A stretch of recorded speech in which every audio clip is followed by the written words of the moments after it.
Nuestro invitado procedente de México es el doctor Pavel Ledín Aguilera. Él es médico con especialidad en medicina interna y subespecialidad en terapia intensiva. Y además es entrenador certificado de ultrasonografía en el paciente crítico. Y por otro lado tenemos a nuestro compañero Manu Porteiro, que es enfermero especializado en el paciente crítico, con una experiencia de más de 20 años en esta especialidad, trabajando con este tipo de pacientes. Dicho lo cual, pues van a pasar a presentarse ellos. Manu, ¿puedes empezar a presentarte tú?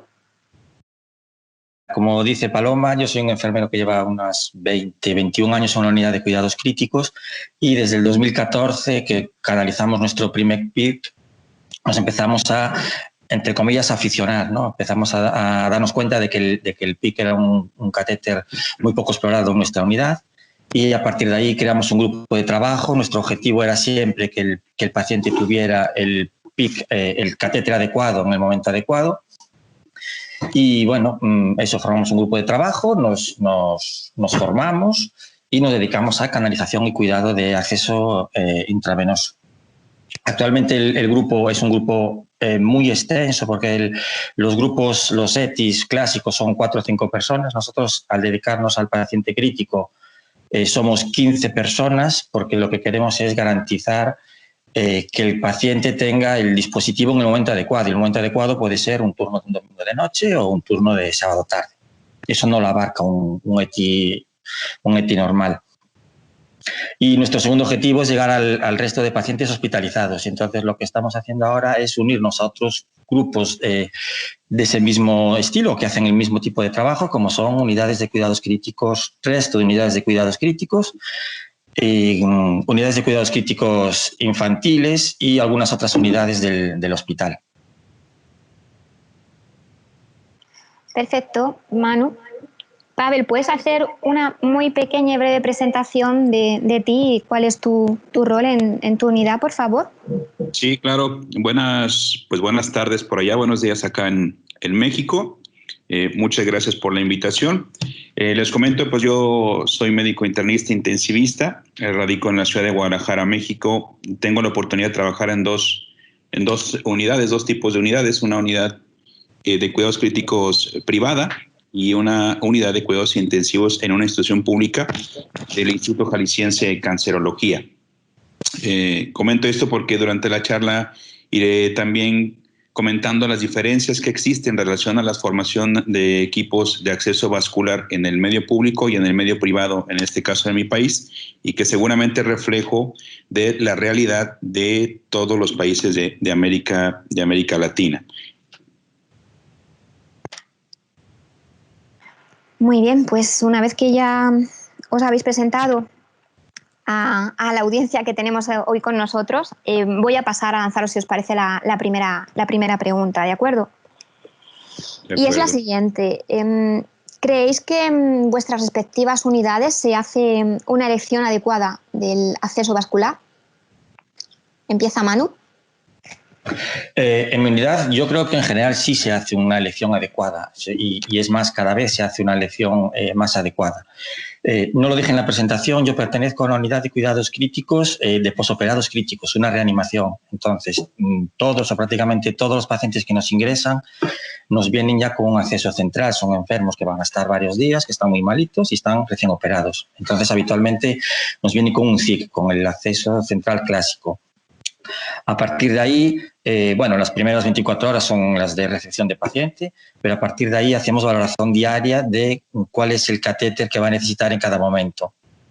Por lo tanto, la primera elección no depende mucho de nosotros, pero a partir del ingreso sí que se hace una elección y una discriminación de qué paciente, qué catéter va a necesitar.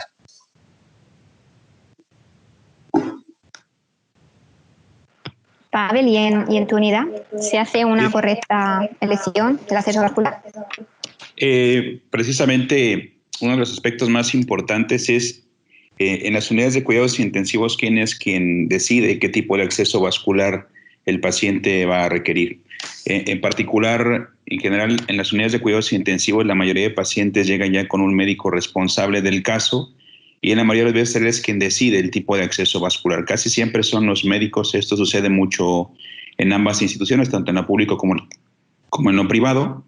Y a veces eso limita un poquito que el personal de la unidad de cuidados intensivos tenga esa proactividad en seleccionar el tipo de acceso vascular. Sin embargo, en los equipos de acceso vascular que existen en algunas instituciones públicas, sin lugar a dudas, juegan un papel muy importante para definir qué tipo de acceso vascular se va a seleccionar. En el caso de la terapia intensiva oncológica del medio público, generalmente nosotros tenemos la opción de elegir al paciente, incluso conocer al paciente antes de que ingrese a la terapia intensiva, porque casi todos son pacientes que van a cirugía mayor oncológica, y en base al tipo de cirugía, en base a los riesgos que existen en la cirugía de sangrado o las necesidades que tenga el anestesiólogo de cierto tipo de monitoreo, pues seleccionamos nosotros si es candidato a un catéter, por ejemplo, de alto flujo, si es candidato a un catéter central de inserción central o un CVC convencional como se conoce en América Latina,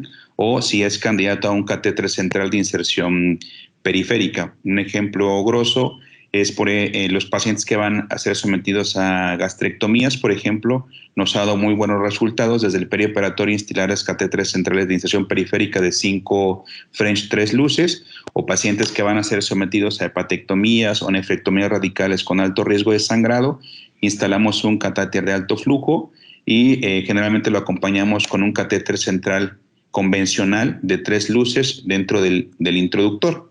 Así es que cuando tenemos la oportunidad de que el personal de cuidados críticos, tanto enfermería como médicos, puedan seleccionar o sugerir el acceso vascular, se tienen sin duda mejores resultados que cuando quien decide qué tipo de acceso vascular va a requerir es solamente el médico. En general puedo decir que en la unidad privada es un poquito complicado a veces tener injerencia en qué tipo de acceso vascular, siempre hacemos la sugerencia, pero en el medio público creo que funciona bastante mejor. Por lo menos eso es en mi contexto.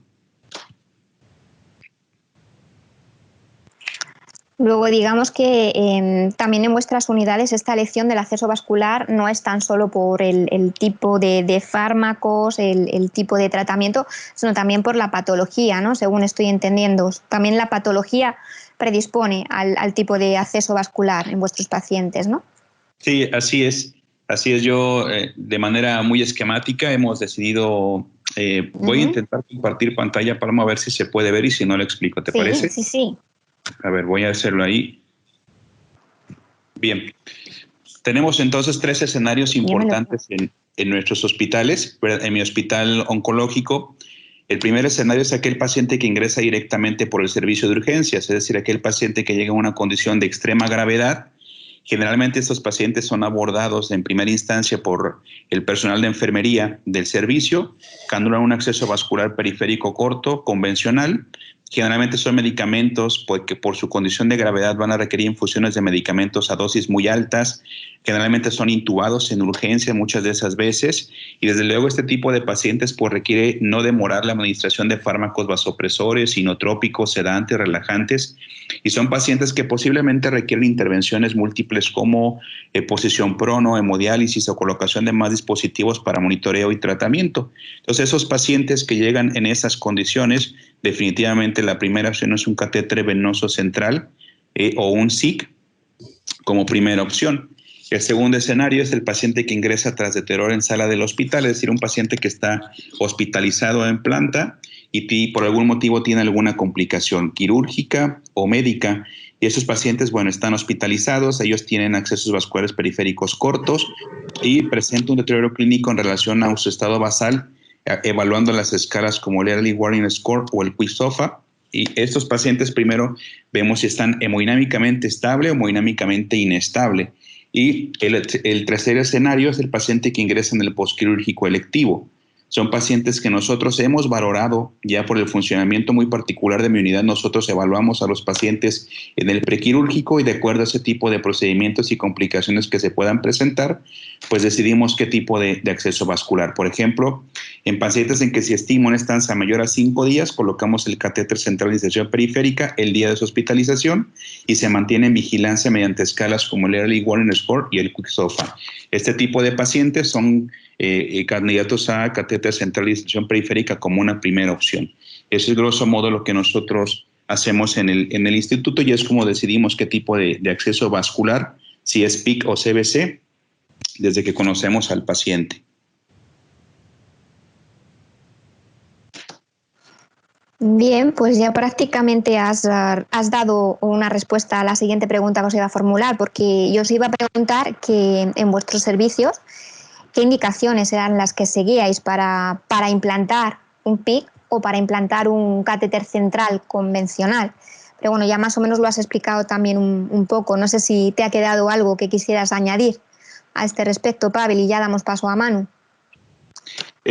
Hablando de exclusivamente, nada más para puntualizar algunos aspectos, cuando el paciente ingresa a nuestra unidad, Paloma, lo primero que evaluamos es si el paciente está estable hemodinámicamente o no.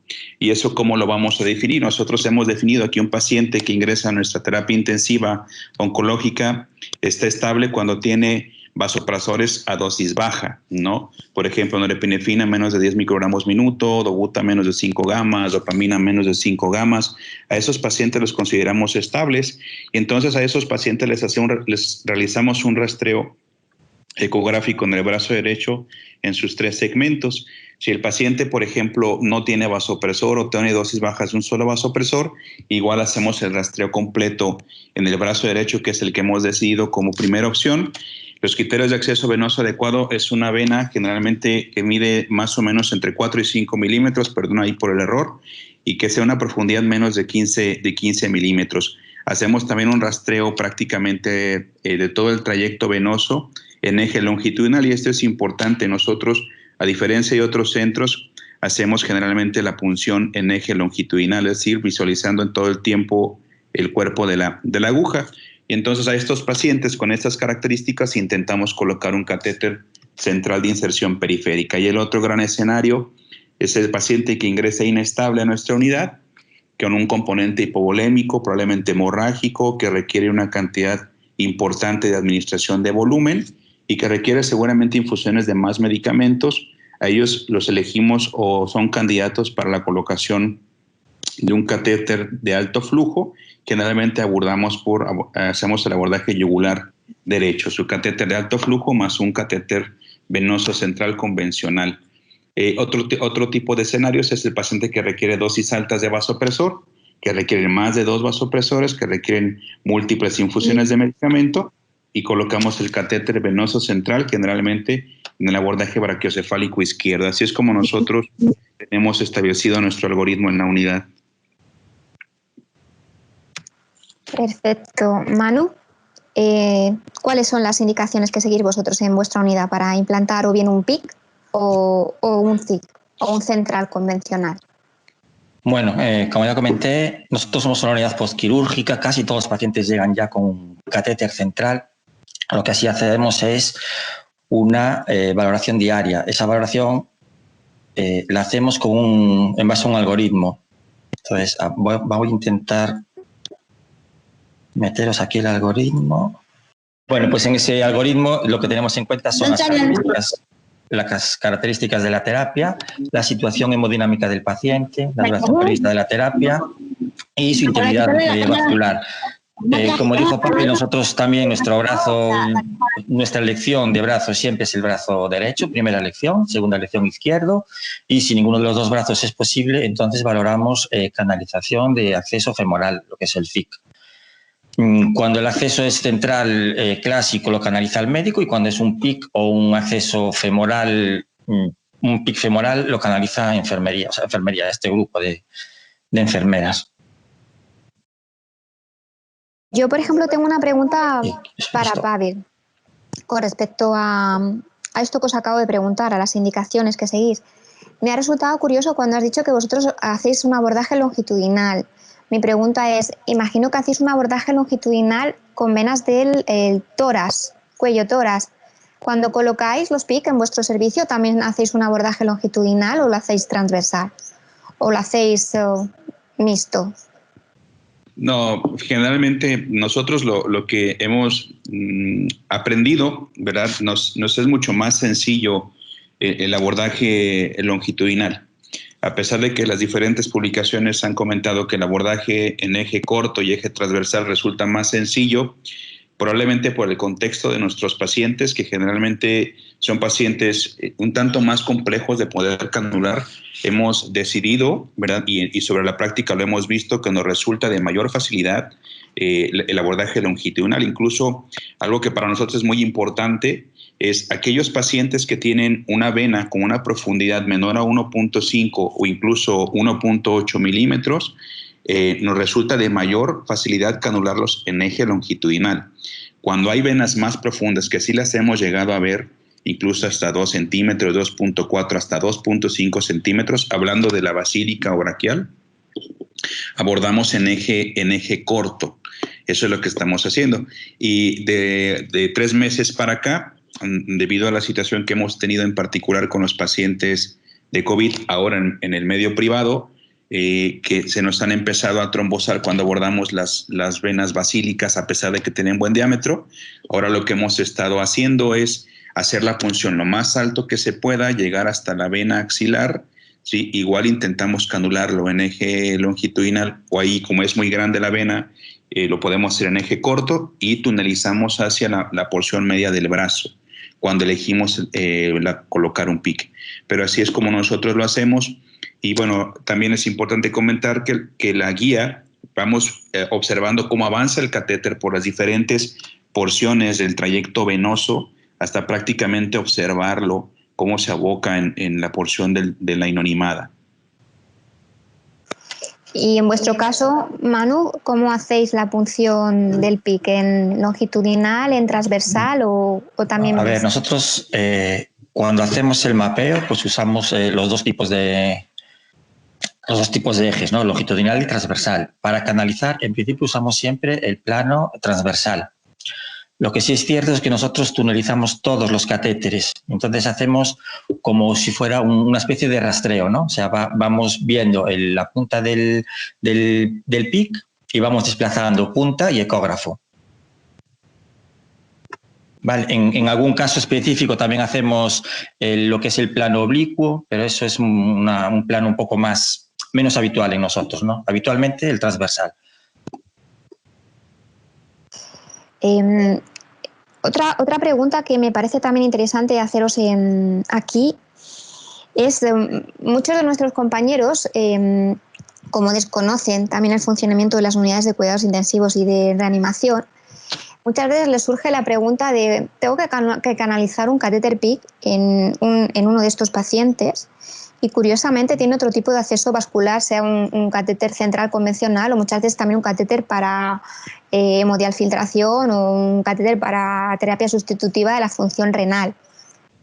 Y es curioso porque la pregunta que nos hacen siempre es, ¿yo puedo canalizar un catéter PIC en el mismo lado en el que está canalizado un catéter central convencional del tipo que sea, ya sea un tunelizado, un central o para aféresis o hemodiafiltración?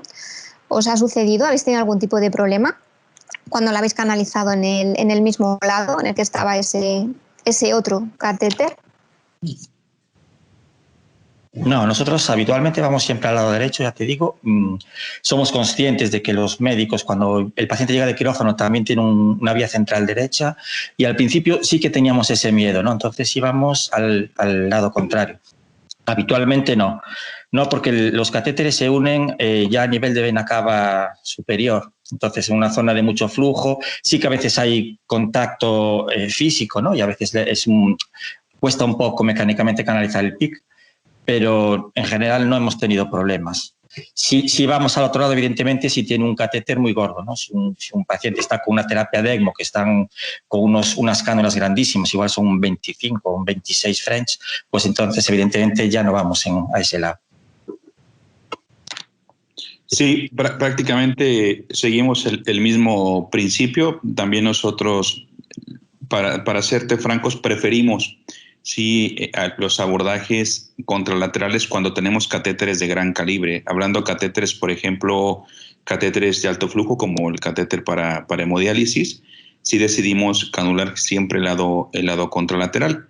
Cuando es un catéter venoso central convencional, un SIC de 7 French de 3 luces, Por ejemplo, si tiene un abordaje derecho, que nos sucede frecuentemente cuando los pacientes, sobre todo, son sometidos a traqueostomía, que una indicación de buena práctica es retirar inmediatamente el catéter venoso central y decidimos colocar un PIC. Entonces, generalmente cuando son catéteres delgados no tenemos problema y abordamos el mismo lado. Pero como comenta Manu, definitivamente si son catéteres gruesos, catéteres de gran calibre, no digamos cánulas de ECMO, decidimos canular el lado contralateral. Ok. ¿Qué porcentaje de utilización de PICs tenéis en vuestras unidades frente al central convencional, así a grosso modo? ¿Pensáis que el uso del catéter PIC en este tipo de unidades va increciendo, va sustituyendo cada vez más al catéter central convencional o qué pensáis? Manu. Bueno, nosotros, ya te digo, no somos un equipo formalizado, ¿no? Somos un grupo de enfermeras que se dedica a eso, a mayores de su trabajo. Entonces, uno de nuestros puntos débiles es que no podemos hacer seguimiento de los catéteres. Pero sí es cierto que empezamos poniendo muy poquitos PICs y sobre todo según los médicos van teniendo confianza en que este tipo de catéter nuevo es una buena solución, cada vez hay más catéteres PIC. Yo creo que, de hecho, prácticamente todos los pacientes de reanimación se van a planta sin un CIC clásico. O bien se van con un PIC, o bien se van con una línea media, o bien se van con una línea media corta. Entonces, porcentajes, pues tenemos de todo. Tenemos pacientes que convive el catéter central clásico con el PIC, tenemos pacientes que tienen solo PIC y tenemos pacientes que tienen solo el catéter clásico.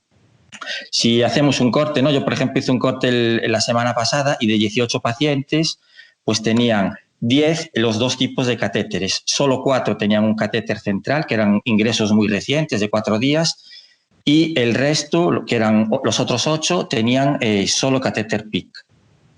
¿Qué quiere decir esto? Que según se van retirando el catéter central, en lo primero que se piensa ya es un catéter de PIC, porque ese catéter no solo vale para la unidad de reanimación, nos va a servir para la estancia en hospitalización e incluso en domicilio. Son catéteres de larga estancia.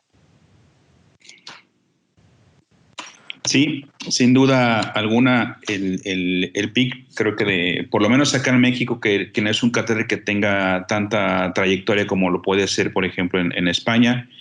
A pesar de que hay mucho tiempo ya los catéteres presentes acá en México, no se tenía esa confianza, no se conocía las ventajas y las bondades del catéter central de inserción periférica, y hace años te puedo compartir que hablamos de 3, 4 años, el que un paciente ingresa a la unidad de cuidados intensivos era prácticamente ingreso a UCI igual a un SIC o un CBC convencional.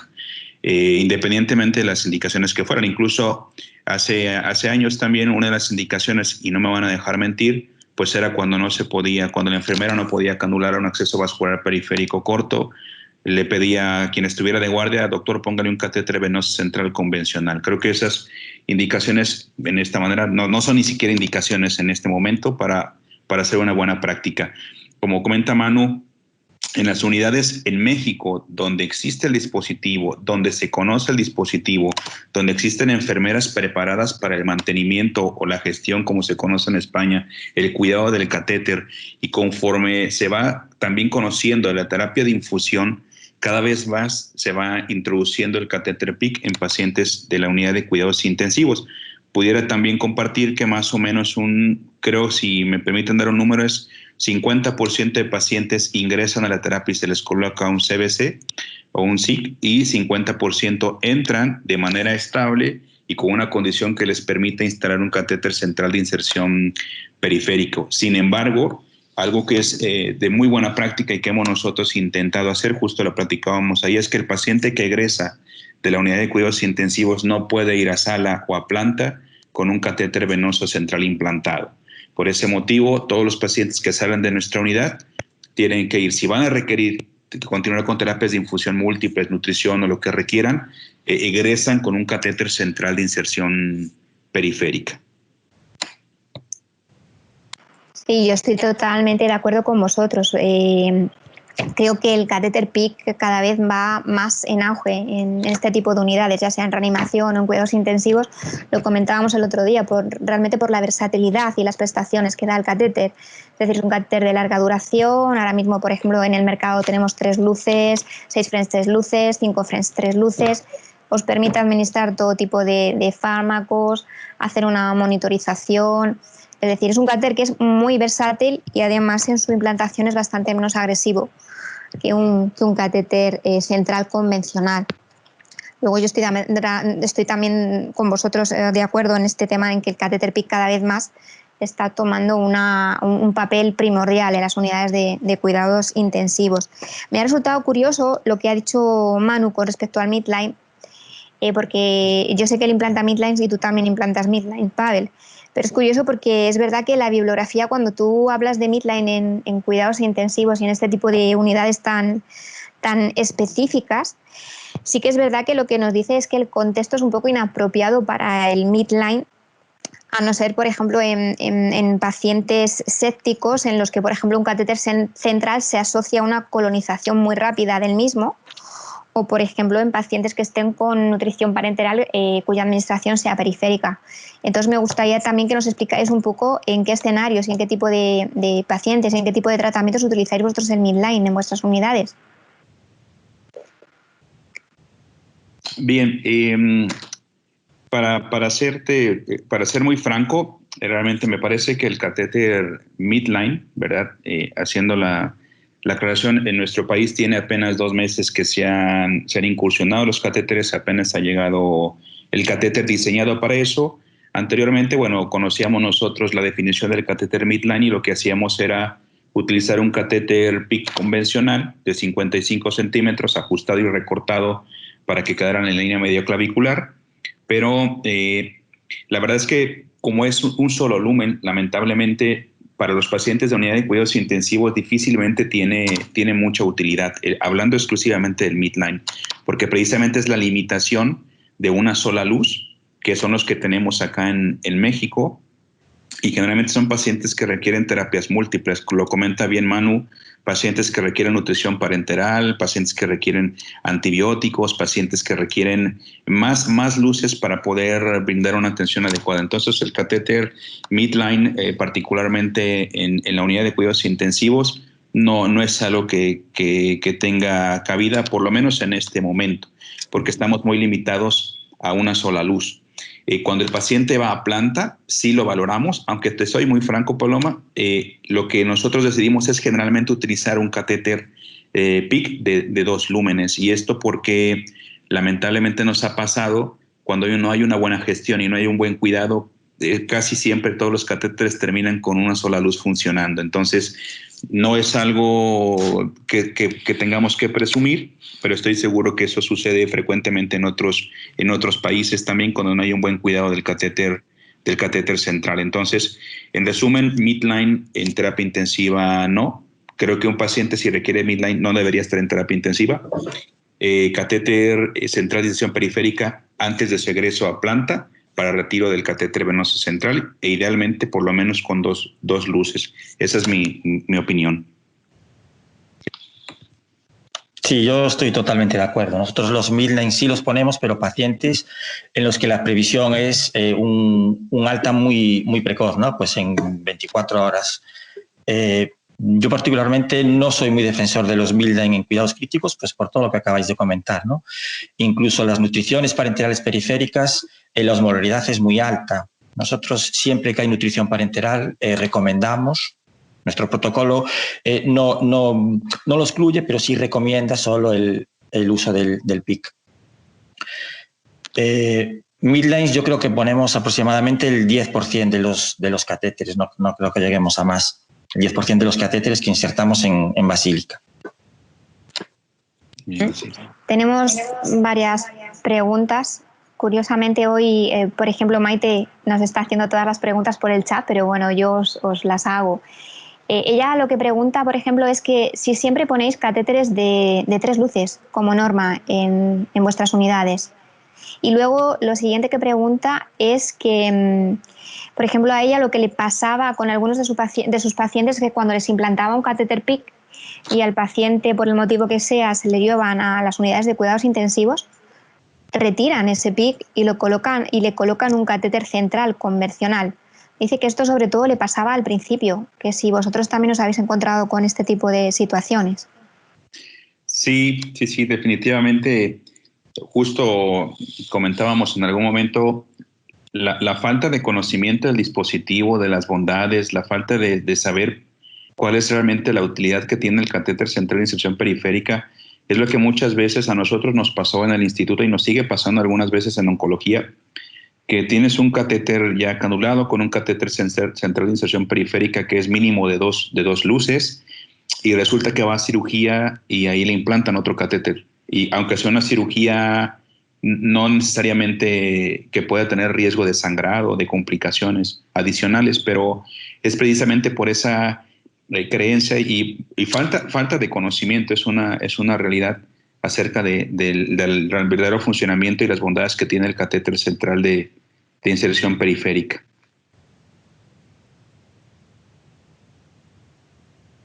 Sí, yo estoy de acuerdo. Sí, pues nada, estoy de acuerdo con Maite. A nosotros también nos pasa lo mismo, pero en sentido contrario. Y viene siendo un poco lo que estamos comentando. Cuando no hay formación, cuando la gente desconoce lo que es un PIC, un Midline, pues no lo utiliza. Entonces, nosotros, antes de canalizar PIC, sí que llegaba el paciente con un PIC. Y lo primero que se hacía era retirar ese PIC y canalizar un catéter central. Ahora, menos, pero también nos pasó el caso contrario, o sea, paciente que va con un PIC de reanimación a la planta, pues en 2 días o incluso en el día en el que llega a planta, pues no quieren ese catéter y lo retiran. Y luego eso, afortunadamente, según vamos formando al personal de plantas y personal de reanimación, pues los catéteres están durando cada vez más. Como ya os dije, yo pierdo el seguimiento de los catéteres una vez se van de reanimación. Entonces, el único feedback que tenemos es cuando hay algún problema de obstrucción o tal que nos llaman a la unidad. Pero bueno, sí tiene razón Maite. Cuanto menos se conoce el dispositivo, más se tiende a retirarlo. Sí, luego si yo he entendido bien, ambos es verdad que los implantáis, pero luego lo que es el seguimiento lo perdéis, porque efectivamente cuando ese paciente va con ese catéter pica planta, el seguimiento ya lo perdéis. Luego tampoco tenéis idea de cuánto puede ser el tiempo de permanencia de ese catéter PIC en ese paciente, ¿no? No, claro. Una vez que se va de reanimación, nosotros perdemos el seguimiento. Eso es una de nuestras grandes demandas, ¿no? Al crear un equipo de terapia intravenosa o acceso vascular que sea multidisciplinar y que haga el seguimiento desde que se implanta el catéter hasta que se retira. O sea, un catéter no es para la reanimación y otro para la planta y otro para urgencias. Es lastimar menos al paciente, lo menos posible, y elegir el dispositivo adecuado a la terapia. Sin duda, totalmente de acuerdo. Os hago esta pregunta porque Sangüesa nos ha preguntado lo siguiente. Ella pregunta con respecto al registro del acceso vascular. Entonces dice, ¿el registro del acceso vascular se realiza en la historia clínica informatizada únicamente o tenéis algún tipo de programa específico? Y luego dice, en cualquiera de los casos, ante la posibilidad de realizar búsquedas para estudios posteriores, ¿quién, cómo y cuánta información se recoge?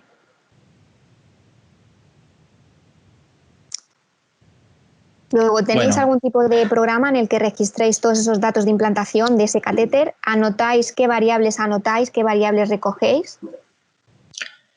Bueno, nosotros no tenemos ningún tipo de programa oficial. No tenemos programa oficial, por no tenemos ni informatización. Estamos todavía en la edad del lápiz y papel. ¿Qué recogemos? Nosotros como grupo sí que recogemos una serie de ítems, ¿no? Tenemos un documento y ahí vamos subiendo los datos que cogemos. Pues, ¿qué datos cogemos? Pues cuándo se pidió, cuánto tiempo pasa desde que se pide hasta que se canaliza, quién lo pide, quién lo canaliza. Estamos observando que al principio lo pedían mucho los médicos, pero desde que las enfermeras se van formando, pues ya hacen una valoración proactiva. O sea, la mayoría de nuestras compañeras saben cuando un paciente va a necesitar un PIC o un catéter central. Registramos también quién lo canaliza, el tiempo de canalización, el tiempo de campo estéril, la zona en la que se canaliza, el porcentaje de ocupación de la vena, los centímetros de tunelización que hacemos y, espera, porque así de memoria no me acuerdo nada más. Tiempo de campo estéril, cómo se localiza la punta, ¿no? Si es con electro, si es con placa, y cuánto tiempo pasa desde que se canaliza el catéter hasta que se empieza a utilizar. ¿El número de punciones lo anotáis? El número, sí. También, ¿no? Okay. Número de punciones, si la visualización de la vena es fácil, difícil, media, número de punciones o incluso si hay que cambiar de canalizador, porque a partir de la tercera punción cambiamos el canalizador.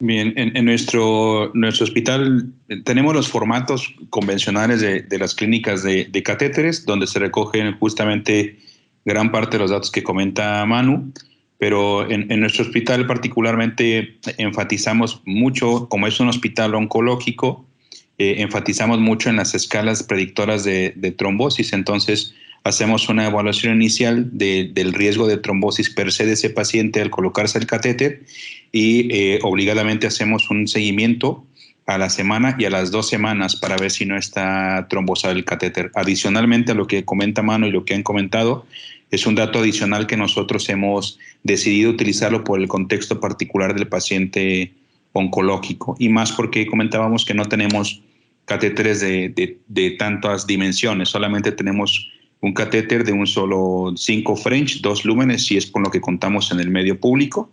En el medio privado es un tanto más sencillo, pero entonces hemos decidido, para seguridad del paciente, adicionar este pequeño detalle a nuestro formato de registro de catéter, de instalación de catéteres. Me acaban de hacer también ahora una pregunta bastante interesante por WhatsApp con respecto a las contraindicaciones. Yo me imagino que las contraindicaciones que tenéis vosotros en cuenta a la hora de canalizar un catéter PICC son las convencionales que tenemos todos en cuenta, pero me preguntan sobre si la inmovilidad temporal del miembro superior, por ejemplo, en este tipo de pacientes debido a la sedación farmacológica, es una contraindicación para el PICC.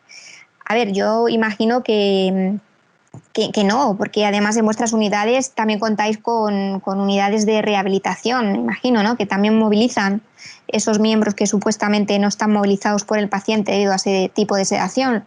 Luego yo quiero imaginar que no es una contraindicación la sedación farmacológica para colocar un PICC, pero nos lo están preguntando, así que si pudierais responder.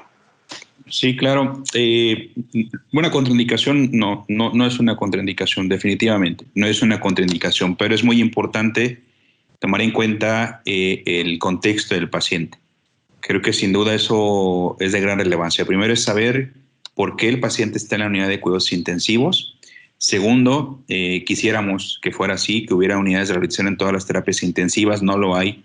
Ni en México ni en América Latina existe esa cultura de la importancia que tiene el fisioterapeuta en las unidades de cuidados intensivos. Hemos trabajado fuertemente para ello y empezamos a ver algunos resultados, pero no es frecuente que encontremos terapias intensivas con fisioterapeutas. Lo que sí es muy cierto es que particularmente con la mala experiencia que hemos vivido en pacientes con COVID-19, a nosotros de 10, 12 pacientes que hemos canulado con un PICC 5 French 3 luces en terapia intensiva, ¿verdad? Paciente con diagnóstico de COVID, 3 se nos han trombosado. Que eso es algo que platicábamos ayer con Manu, parece más asociado a la enfermedad, ¿sí? Incluso estando anticoagulados, que en el grueso de los pacientes en terapias intensivas convencionales. Pero no es una contraindicación definitivamente el que esté sedado. O sea, no tiene ninguna cabida el que esté sedado y tenga un PICC. Sí tenerlo en cuenta que si el paciente no se moviliza, si el paciente está completamente edematizado y si el paciente tiene además enfermedades o algún factor procoagulable, hay que tener mucho cuidado y estar muy pendientes porque puede trombosarse. Sí, nada que añadir, estoy completamente de acuerdo. Nosotros incluso alguna vez canalizamos catéteres de PICC en los pacientes de la unidad de medulares, no vemos ningún tipo de contraindicación con la inmovilidad. Claro que hay que hacer fisioterapia y, bueno, ¿qué os voy a contar yo de esto? Sí, totalmente de acuerdo. Yo os la hacía porque evidentemente vosotros tratáis con este tipo de paciente, pero sí que es cierto que es lo que comentáis, o sea, esa inmovilidad no es debido a nada degenerativo, con lo cual no hay una hipotrofia muscular que más adelante pueda dar a lo que es esa hipoplasia de la vena y con ello luego dar lugar a una trombosis. O sea, no es el caso, o sea, el paciente está inmovilizado farmacológicamente, pero bueno, no tiene ningún tipo de contraindicación, por ese motivo la canalización del PIC. Pero me ha resultado interesante porque sí que es verdad que muchas veces los profesionales confunden los dos términos, confunden las paresias con lo que es el no movilizar estando en una unidad de cuidados intensivos simplemente por una sedación. Me ha parecido interesante, la verdad, la pregunta. Bueno, pues todo esto nos lleva a la siguiente. Me gustaría que nos explicarais cómo lleváis a cabo la implantación de este tipo de catéter en vuestras unidades, cómo los implantáis, con qué técnica, si tunelizáis, no tunelizáis, qué tipo de sistema utilizáis para verificar la punta del catéter. Nosotros en los cursos que damos de formación para canalización de PICs y líneas medias, hacemos una de las primeras presentaciones, es el paquete de medidas que hacemos para que la inserción vascular sea segura, ¿no? Le llamamos los 10 mandamientos, son 10 medidas y es un poco lo que os voy a comentar ahora porque es realmente el resumen de nuestra canalización. Bueno, nosotros tenemos un protocolo y es el que seguimos para hacer la canalización del acceso venoso, ya sea PIC, ya sea línea media. Es un protocolo oficial que está en la página web del Servicio Gallego de Salud, ¿no? Una de nuestras primeras charlas, como os decía, habla del paquete de medidas para la inserción vascular que sea segura y duradera. Entonces, estas medidas son, uno, las comprobaciones previas. Os pongo aquí, esta primera diapositiva es la del algoritmo de elección. Está también incluido en ese protocolo. Las comprobaciones previas, pues bueno, historia del paciente, historia de alergias, de coagulopatías, radiografías previas si tiene, favorecer la intimidad del paciente y pedimos consentimiento informado. No siempre lo pedimos escrito, pero sí que de forma verbal, bien con el paciente si está consciente, bien con la familia si está inconsciente, lo comentamos y lo solicitamos. Bueno, el segundo punto es que el personal tiene que saber lo que está haciendo, ¿no? Nosotros tenemos un plan de formación de acuerdo con este libro que tenemos aquí, que es una guía para la excelencia en creación de equipos de infusión y acceso vascular. Es una guía que salió o a finales del año pasado o a principios de este año, ¿no? Y aquí habla de varios tipos de nivel en el proceso de aprendizaje. Entonces, en nuestro grupo hay personas que están en nivel de aprendizaje, hay personas que están ya canalizando, pero de forma supervisada, y hay personas ya autónomas y expertas. Además, tenemos 4 o 5 de nosotros, tenemos nivel suficiente como para formar a más personas. Tercero, la postura del brazo. Postura del brazo, como sabéis, hay una postura clásica, ¿no? Que es con el brazo extendido, paciente acostado, o un semiflower. Aquí semiflower no es paciente acostado y brazo extendido. Nosotros hicimos una variación de esta postura que le llamábamos fera, que es una vez que el brazo está extendido, hacemos una flexión y una rotación del codo.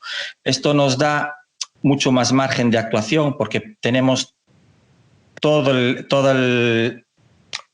alrededor del paciente para poder canalizar. Nosotros trabajamos en boxes muy pequeñitos. Nuestra unidad es una unidad muy antigua, no está preparada para la cantidad de pacientes críticos que tiene y entonces los problemas de espacio pues, nos hacen agudizar el genio. Como cuarto punto, la elección de la vena adecuada. Hacemos un mapeo sistemático de toda la extremidad y el tronco del mismo lado, incluso a veces del lado contrario, antes de decidirnos a la canalización. Miramos también el ratio catéter-vaso. lo habitual es que sea, bueno, lo ideal, menor del 35%, ¿no? De un tercio, 33%. Se podría permitir hasta un 50%, pero nosotros con más del 45% de la ocupación del vaso ya no canalizamos, porque son pacientes críticos y cuando hoy es 45%, pues mañana ese paciente hace un sangrado, hace una hipovolemia y se nos quedan 50%. Entonces nuestro límite es 45%. A partir de ahí, pues lo que hacemos es solicitar un acceso central, acceso central clásico. Luego, esto ya lo comentó Pavel en alguna de sus intervenciones, la elección de la zona óptima de punción. Usamos el método CIM, que supone dividir el brazo en 3 partes y canalizar en la zona media.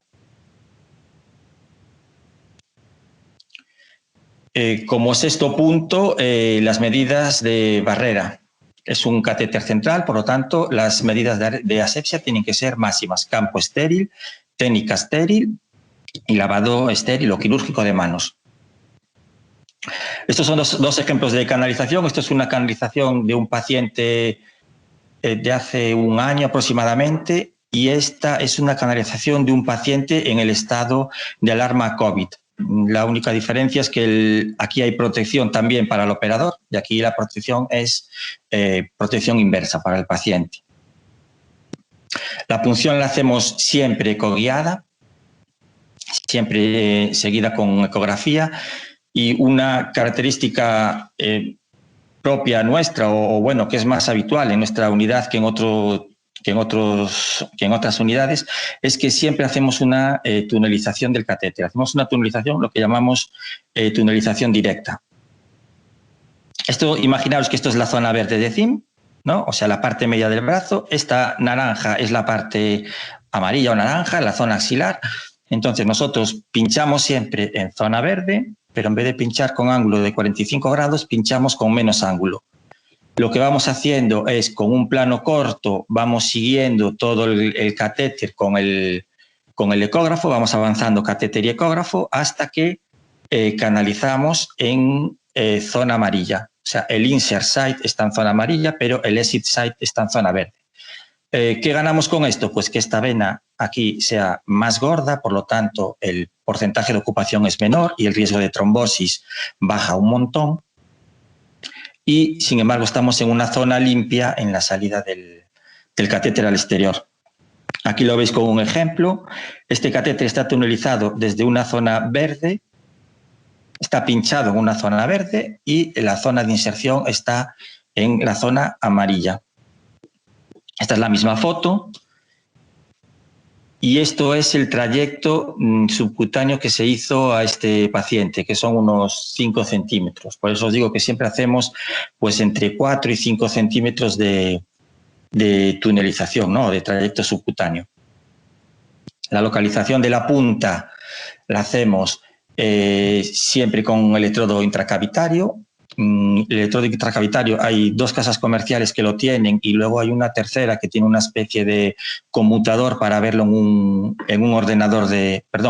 monitor, que en este caso tendría que ser un monitor de cuidados intensivos, ¿no? Un monitor de electrocardiografía. Y cuando este método nos falla, nos queda la radiografía de tórax. En la unidad de radiología vascular lo hacen con fluoroscopio. El tipo de fijación que hacemos del catéter es con dispositivos sin suturas, siempre sin suturas. Habitualmente usamos que es la fijación con adhesivos. Y bueno, conocemos el sistema de anclaje subcutáneo, pero en nuestra unidad no disponemos de él. Sí disponen la unidad de pediatría, de la UCI de pediatría. Y luego lo que nos parece lo más importante para la duración segura del catéter es la excelencia en los cuidados, ¿no? Nosotros siempre decimos que la persona que canaliza tiene que saber canalizar, pero en el fondo es media hora, una hora y media. Los cuidados pueden llegar a ser durante años, por lo tanto, el 100% o casi el 100% de nuestra plantilla está formada en la elección del dispositivo adecuado y en los cuidados del dispositivo una vez implantado. Y nuestro objetivo es que esta formación llegue al resto del hospital y hacer también formación en canalización periférica ecoguiada. Y nada más, ese es el resumen de cómo canalizamos nosotros.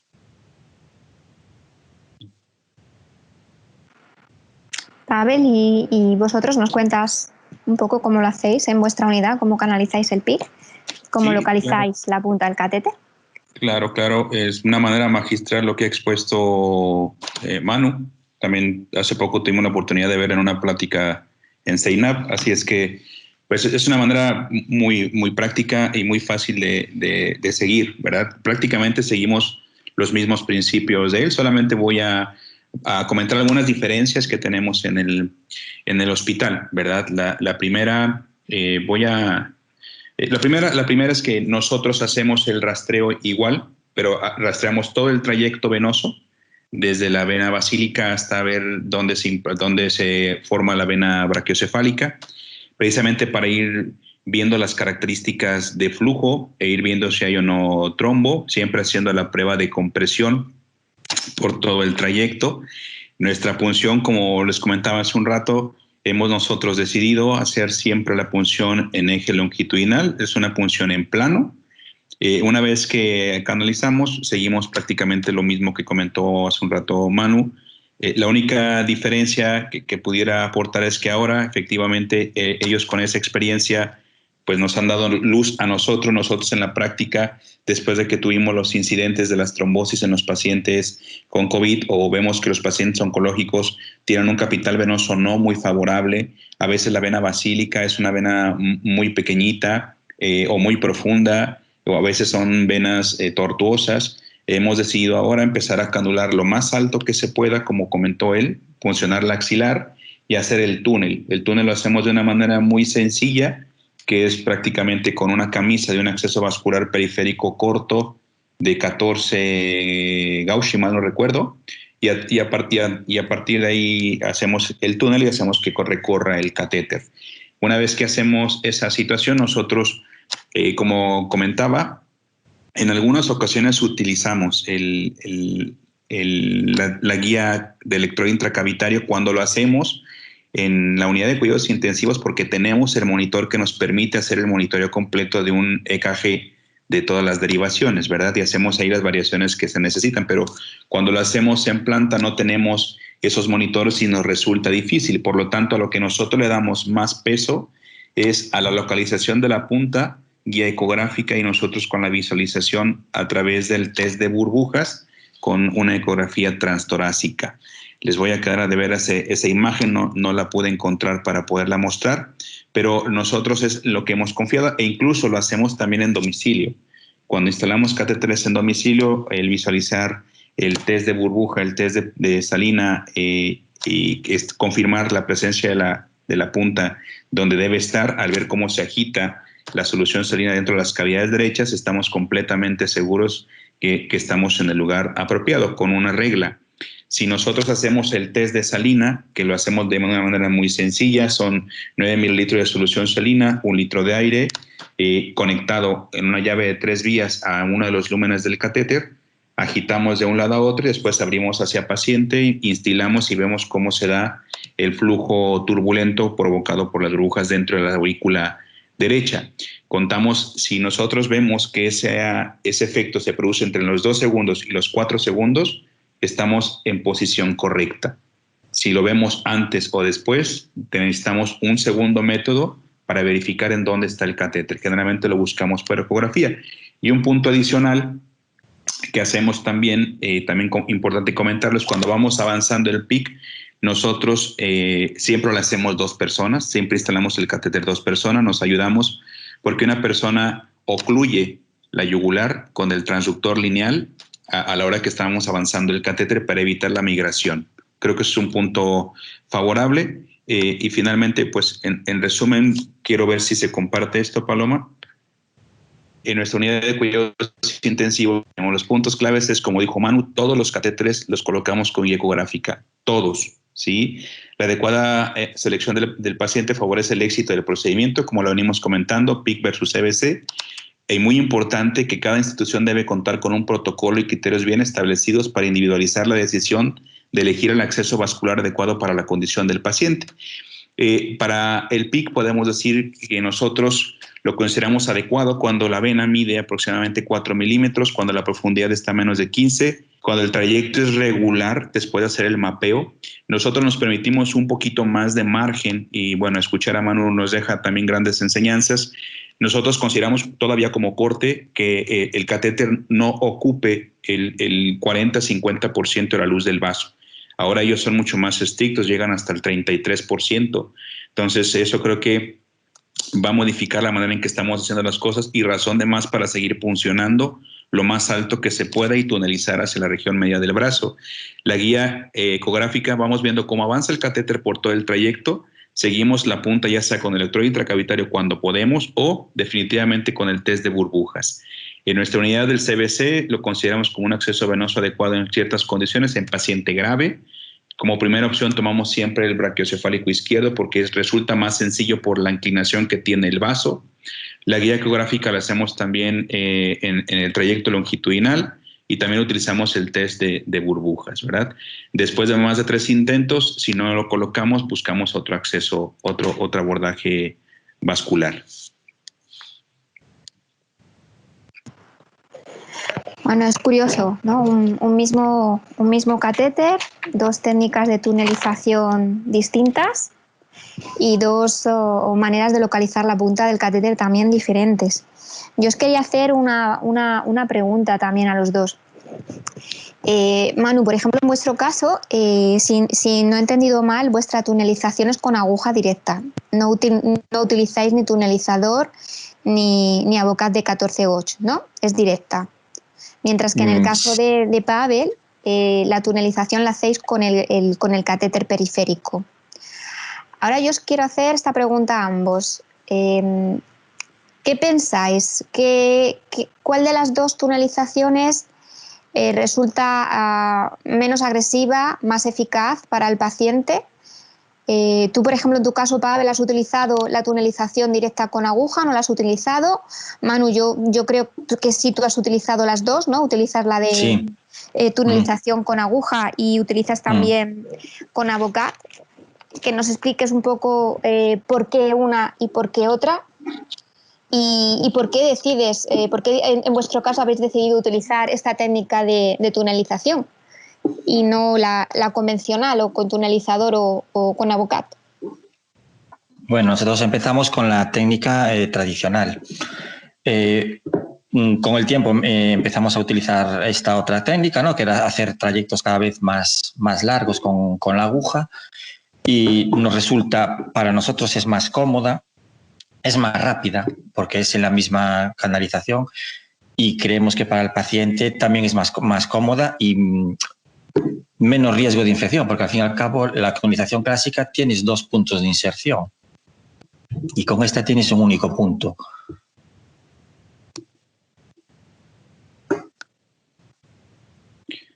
Nosotros, la verdad es que como aprendimos sobre la marcha, después de seguir la escuela italiana y española, utilizamos el acceso vascular periférico para tunelizarlos. Nos resulta menos traumático. Alguna vez hemos utilizado tunelizadores cuando hemos requerido que el túnel sea más de 10 centímetros o más de 5 centímetros. Utilizamos el tunelizador. Es un poquito difícil conseguir tunelizadores adecuados de acuerdo al calibre del catéter para poderlo avanzar a través del túnel subcutáneo. Pero nos resulta de mucha mayor efectividad hacerlo de una manera muy sencilla con el vascular periférico corto, ¿verdad? Este tunelizador cuando lo utilizamos fue en región torácica, que necesitábamos un túnel más largo, pero nos resultó un tanto... El paciente, a pesar de que estaba sedado, era muy traumático. Nos parece que fue muy traumático en ese caso. Sí, mi experiencia con tunelizadores que es más traumático que el Avocat, el naranja es el que usáis, ¿no? El 14. Sí, así es. Sí, nosotros, de hecho, tunelizador dejamos de utilizar. Yo creo que tunelizamos 2 catéteres, pero nos parecía mucho más cómodo y menos traumático el Avocat. Sí, es lo que está diciendo Manu. El canalizar con aguja directa es menos traumático para el paciente y además también es lo que ha dicho él, tienes una única zona de inserción y una única zona de trauma en la piel. Pero también es cierto que requiere un mayor adiestramiento que el utilizar un Avocat convencional, un 14-8, un tunelizador. Tienes que ser bastante más experto con el ecógrafo para poder hacer esa canalización directa con la aguja. Luego también me ha resultado curioso cuando habéis estado hablando de la coagulación, es decir, de qué parámetros valoráis en los pacientes a la hora de implantar un PIC. Porque sí que es verdad que, por ejemplo, el profesional que implanta este tipo de catéteres fuera de las unidades de cuidados intensivos, precisamente, como sabéis, una de las características del PIC es que no necesitamos un determinado número de plaquetas ni un determinado valor de INR. Sin embargo, me imagino que dadas las circunstancias del paciente que manejáis vosotros, sí. ¿Entre qué valores os movéis en cuanto a INR y plaquetas para canalizar este tipo de catéteres en vuestras unidades? Bueno, en nuestro caso, Paloma, de hecho es una de las grandes ventajas que hemos observado al intentar darle mayor difusión al uso del PIC en las áreas de cuidados intensivos. Definitivamente las contraindicaciones, hemos tenido pacientes que entran en coagulación intravascular diseminada o pacientes que tienen plaquetas menos de 30,000, menos de 25,000, ¿sí? O pacientes que tienen INRs arriba de 2.5. Son pacientes que creo que en su sano juicio ningún intensivista, por más experto que sea, intentaría u osaría canular una vena central con esos valores, ¿no? A pesar de que hay gente que lo ha hecho, incluso en alguna ocasión nos vimos en esa necesidad, pero no es algo que se recomiende como una buena práctica. Si tienes esos valores, hay que ser muy prudentes y no canular una vena central. Por ese motivo, el PIC resulta de mayor seguridad y nosotros en el instituto hemos incluso canulado pacientes con recuentos plaquetarios de hasta 4,000 plaquetas. Y no es porque nos hubiéramos dado cuenta antes. La verdad es que teníamos un control previo de plaquetas de 12,000, 15,000 plaquetas y dijimos, vamos a intentarlo. Y el recuento plaquetario de esa mañana, justo cuando estamos canulando, salió en 4,000 plaquetas. Y nos dimos cuenta porque empezó a sangrar más de lo normal, pero realmente no hubo ningún problema. La única situación fue que estuvo mi enfermera ahí apretando el brazo 3 horas y listo. Sí, pues en nuestro caso es lo mismo. Nosotros no vemos contraindicación teniendo en cuenta que tú si canalizas un acceso central es porque lo necesitas. Entonces, lo que sí se hace es, cuando las plaquetas son muy bajas, se desecha el catéter central clásico y se canaliza un PIC. Pues por lo que acaba de comentar ahora Pavel, que cuando tú canalizas una vía periférica y ves que sangra mucho, pues tienes una zona muy fácil en la que presionar. Con un catéter central no puedes hacer eso. No tuvimos ningún problema de sangrado por canalizar PICs. Nos está haciendo nuevamente Maite una pregunta. Está totalmente de acuerdo con nosotros en que es menos traumático el hacer esa tunelización con la aguja directa, pero sí que ha hecho una pregunta que al principio nos hacemos todos. Dice, bueno, ¿cómo calculas esa distancia que tienes que tunelizar con la aguja? Dice, porque además ella pregunta, dice, en algún paciente igual la longitud de la aguja no te da para hacer esa tunelización.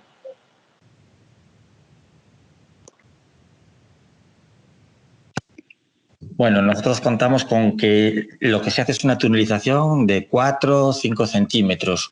La aguja tiene un máximo de 7 y nuestros dilatadores, los pelables, también tienen 7 centímetros. Entonces, cuando hay que hacer un trayecto más largo, lo que hacemos es un doble túnel. Hacemos un tramo pequeño con esa canalización subcutánea y luego con el Avocat hacemos el otro tramo del túnel, ¿no? Tendríamos un túnel pues con 2 entradas.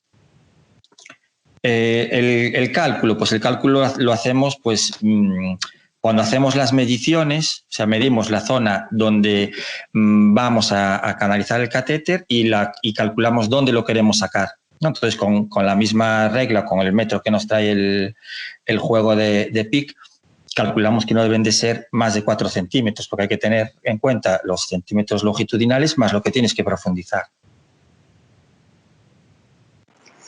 Sí, luego, por ejemplo... Ay, perdón, Pavel, perdón. No, adelante. ¿Quieres decir algo? Nada más comentar a nosotros, bueno, nos resulta es mucho más sencillo cuando se canula el PIC, ¿verdad? Porque lo haces, como dice Manu, en un trayecto recto, ¿verdad? Entonces, ahí nos basta con 5 centímetros, que es lo que nos da el catéter vascular periférico, la boca, como lo comentan ustedes, como ustedes lo llaman. Nos resulta muy sencillo. Difícilmente hemos hecho doble túnel ahí. Lo que sí hemos visto, por ejemplo, es que cuando canulamos y dejamos un SIC con el mismo catéter de PIC, cuando dejamos un SIC, la angulación de la tunelización a veces dificulta mucho y puede hacer que el catéter se acode. Entonces, ahí sí preferimos hacer un túnel un poquito más largo, ¿verdad? Y una curvatura que no sea tan pronunciada para evitar que vaya a pincharse o a acodarse ya por debajo de la piel. Sí, bueno, también es que la zona torácica, la anatomía es completamente diferente a la anatomía del brazo y difiere un poco, sí, efectivamente. Luego, por ejemplo, nuestro compañero Héctor Moreda nos está diciendo que sí, que lo opina como Manu, que tunelización directa siempre, que no sea una tunelización torácica, que es lo que acaba de decir Pavel. Yo vuelvo a insistir, los que tunelizamos, sí que es verdad que hemos aprendido con las dos técnicas, pero es cierto que tunelizar directamente con aguja, como hace Manu, es lo que digo, o sea, requiere de una mayor precisión y de un mayor adiestramiento con la ecografía. Bien, pues vamos a haceros la siguiente pregunta, y esta pregunta ya os comenté que sí que es cierto que a los que no nos dedicamos o no trabajamos en el ámbito ni de la RIA ni de cuidados intensivos, pues a veces suscita debate, y es con respecto al diseño de la punta, del tipo de catéter que se utiliza en UCI, en cuidados intensivos y en reanimación. ¿Qué pensáis con respecto a este diseño de la punta? ¿Qué pensáis con respecto al PIC de punta abierta, el PIC valvulado? ¿Qué pensáis con respecto a que ese catéter, solamente por el mero hecho de estar en cuidados intensivos, tenga que tener luz medial, proximal y distal? ¿Aporta realmente algo el tener esas 3 luces a diferente nivel? ¿Da lo mismo?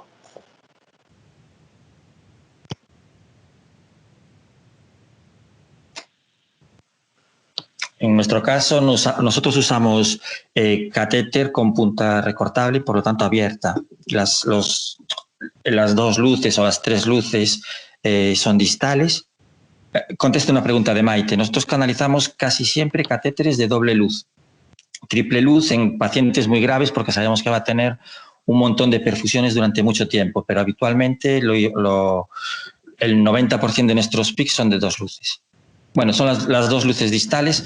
Nunca hemos tenido problemas por meter medicación incompatible, ¿no? Como aminas y por ejemplo, bicarbonato.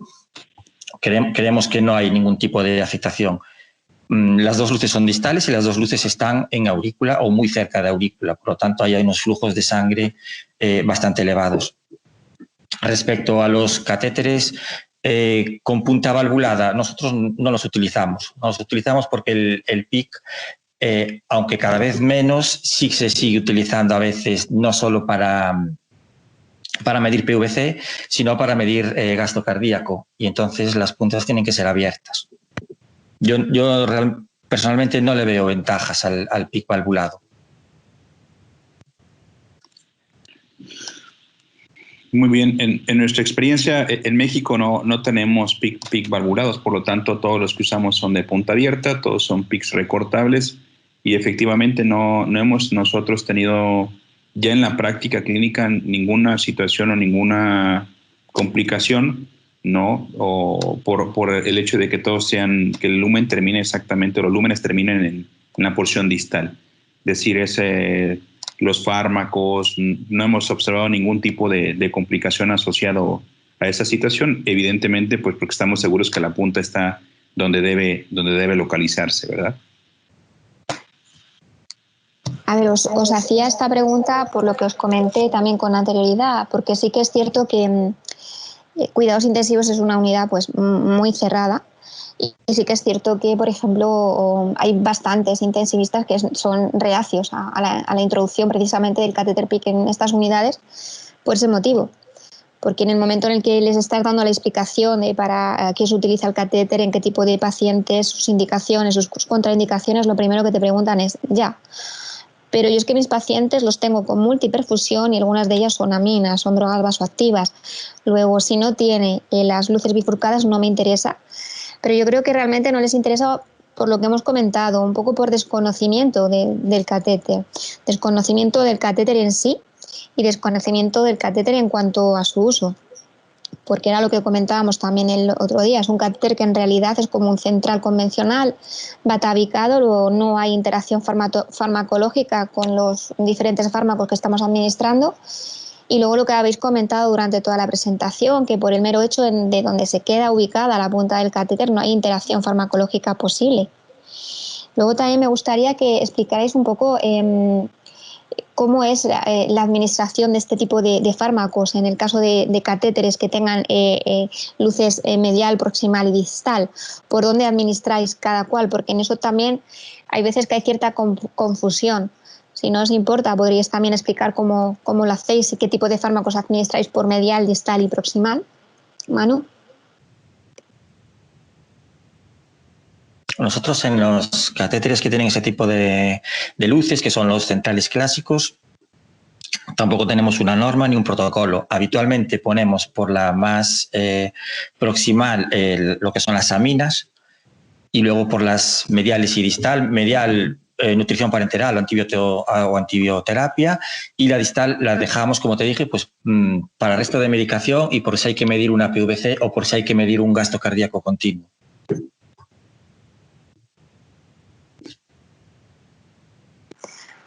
Me imagino que es exactamente igual en tu caso, Pavel, o sea que no tienes nada que añadir, porque el uso es exactamente el mismo. Es prácticamente Bien, pues sí que es verdad que después de ver durante toda la presentación la versatilidad de este catéter, del catéter PICC, frente a otro tipo de catéter central convencional, pues uno muchas veces se pregunta si realmente el catéter PICC es costo efectivo, porque sí que es verdad que la bibliografía habla mucho de costo efectividad de este tipo de catéter, pero en otro tipo de unidades que no son en cuidados intensivos. Incluso ya está empezando a aparecer en servicios, por ejemplo, como pediatría, o incluso en algunos servicios de urgencias ya lo están canalizando. Pero en vuestra opinión y en vuestra experiencia personal, ¿pensáis que este catéter, que el catéter PICC realmente es costo efectivo en vuestras unidades, si lo comparáis con otro tipo de accesos? Sin duda alguna. Pavel, empiezas tú ahora. Sí, sin duda alguna, Paloma. Creo que hablar de costo-efectividad es importante mencionarlo, sobre todo en países donde no se cuenta con todo el recurso, que es la realidad que vive América Latina. Muchos de los países de América Latina, incluido México, pues no contamos con todos los recursos que uno requiere y necesita para una buena atención de los pacientes. Pero en la unidad de cuidados intensivos, con lo que hemos estado platicando, el catéter es exactamente igual de efectivo. No tiene diferencias, ¿sí? También es importante aclarar que para cada tipo de paciente hay cada tipo de catéter, y el PICC tampoco puede de alguna manera desplazar al 100% al catéter venoso central. Eso más adelante lo podemos aclarar un poquito mejor. Pero en cuanto a efectividad es exactamente igual de efectivo. El único problema es los costos. Justo platicábamos los costos de un catéter venoso central convencional de 7 French 3 luces, pues es hasta 5 veces más barato que un catéter central de inserción periférica. Y si nosotros elegimos el catéter central, el PICC de 5 French con 3 luces es el más costoso y llega a costar hasta 4 veces más. Es 4 veces más caro que un CBC convencional. Entonces, costo es más costoso, sí, pero es exactamente igual de efectivo. Sí, completamente de acuerdo. Es más costoso y es más efectivo. Y es también una de las cosas que llevamos hablando durante toda la sesión. Es una cuestión de formación. Si yo canalizo un PICC y a los 2 días me lo van a retirar, evidentemente no es efectivo. El catéter PICC se pone porque necesitamos un catéter de larga duración o porque necesitamos un acceso central. Entonces, nosotros cuando ponemos un PICC estamos poniendo un catéter con vistas a que ese catéter se vaya a utilizar en planta y una vez de alta de las unidades de críticos. Entonces, en ese sentido sí que es costo efectivo. De hecho, os cuento una anécdota. Nosotros al principio, cuando canalizábamos PIC, se retiraban sistemáticamente a la semana porque, entre comillas, ya era mucho tiempo. Se cultivaban las puntas de los catéteres y no tuvimos ninguna positiva. Costó mucho cambiar la cultura de la duración del PIC, es la misma que del catéter central, ¿no? Entonces, si lo comparas en duración con un catéter central clásico, evidentemente vas a canalizar antes un central que un PIC. Pero bueno, una vez que la gente está formada y sabe las diferencias y para qué es un catéter y para qué es otro, pues sí que son costo efectivos. Sí, yo quería también puntualizar, si os parece, desde mi experiencia con esto de la costo-efectividad del PIC. Por ejemplo, en mi caso sí que es verdad que a nosotros no nos quedó más remedio que demostrar que el PIC es costo-efectivo comparado con otro tipo de aceros vasculares, y efectivamente lo es. Sí que es verdad que, por ejemplo, tú estás diciendo, Pavel, claro, pero es que si yo comparo lo que me cuesta un catéter PIC de última generación, Power Injectable, y lo comparo con lo que me cuesta un CVC convencional, pues a nivel de lo que es dinero no me sale rentable. Pero claro, es que yo creo que tenemos que ser un poco más abiertos de miras, sobre todo los gestores, y decir, no pensar solamente en el dinero, sino en las posibles complicaciones que pueden venir después. Y me explico. Un central convencional, imagino que vuestros protocolos son exactamente iguales. ¿Cuánto es el tiempo de permanencia? 15 días. No más, a los 15 días lo tienes que recambiar. Luego, si ese paciente sigue con los mismos requerimientos, hay que recambiarlo. Luego tienes recambio cada 15 días, más luego lo que supone ese recambio en cuanto a, estamos hablando de manipulación, riesgo de infección. Entonces, bueno, sí, económicamente es más caro, pero es lo que digo, hay que mirar un poco más allá y hay también que mirar que al paciente le estás dando una única punción durante toda la hospitalización. Luego yo creo que sí, que el catéter PIC es costo efectivo. Luego, por ejemplo, Maite está preguntando que si los PIC que utilizáis son de corta o larga duración. ¿Son power, no son power? ¿Un mes, más de un mes? En nuestro hospital generalmente hemos tenido catéteres, como hay una clínica de catéteres bien estructurada y hay una clínica de catéteres donde la responsable ha aprendido a instalarlos y realmente es una persona muy comprometida con su trabajo ahí en el Instituto Oncológico, pues definitivamente tenemos catéteres PIC que nos han durado hasta un año, ¿no? Un año, sin tunelizar. Porque a veces, como el paciente compra el catéter, le es un poquito difícil, pero nos ha durado hasta 12 meses sin tunelizar, con el cuidado adecuado de estar haciendo la cura cada 7 días, vigilándolo, dándole el seguimiento que necesita. Nos dura eso. Ya ahora que los tunelizamos, tenemos mayor confianza y entonces ya ahora estamos tunelizando una mayor cantidad de PICs para que duren el mayor tiempo posible. Y sí, la verdad es que el único catéter hemos utilizado dos marcas, una de ellas con el lumen de poder, y es el que nos ha durado más tiempo, ¿no? Y es el que preferimos sobre otros. ¿Y en vuestro caso, Manu? Sí, nosotros usamos solo un tipo de catéter y son los de larga duración, son los de poliuretano y son power todos. Bien, yo también quería preguntaros ahora sobre las complicaciones, porque sí que es verdad que el catéter PIC es el ideal en cuanto a cierto tipo de pacientes, cierto tipo de tratamiento, pero como sabéis no está exento igual que el resto de complicaciones. ¿Qué complicaciones más frecuentes habéis tenido en vuestras unidades con el catéter PIC? ¿La infección, la trombosis? ¿Cuál? Pavel, empieza tú si quieres. Sí, en nuestra unidad nosotros empezamos la escuela, ¿verdad? Que así debería ser, de acuerdo a las guías de práctica clínica. Nosotros aprendimos de la mejor manera, que es ecoguiado. O sea, nosotros empezamos a colocar PICs de ecoguiado. Aún hay en mi país y en otros países quien canula sin ultrasonido. Entonces, las complicaciones de flebitis y las complicaciones de trombosis por el daño endotelial por las múltiples punciones, pues realmente en nuestro caso no las hay, porque es efectividad de una sola punción ecoguiada, desde luego, evidentemente menos trauma para el vaso y menos riesgo de infección. Lo que ahora nos hemos topado, sí como complicaciones más relacionadas con las apósitos. Tenemos más MARSI que complicaciones propias de la instalación del catéter, ¿verdad? Entonces, las complicaciones que hemos tenido al principio, cuando nos costaba trabajo, pues era la mala posición de la punta cuando no la verificábamos correctamente, que era que el catéter no tenía un adecuado funcionamiento.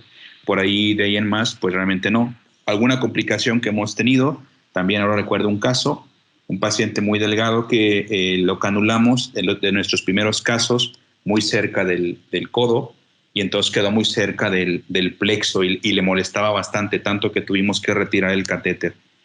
Fue un caso que nos enseñó mucho, y de ahí poco a poco fuimos haciendo nuestro expertise, nuestra experiencia, y hemos ido mejorando. Pero ahora ya, con la técnica o el protocolo que les acabo de mencionar, las complicaciones que tenemos son muy, muy pocas.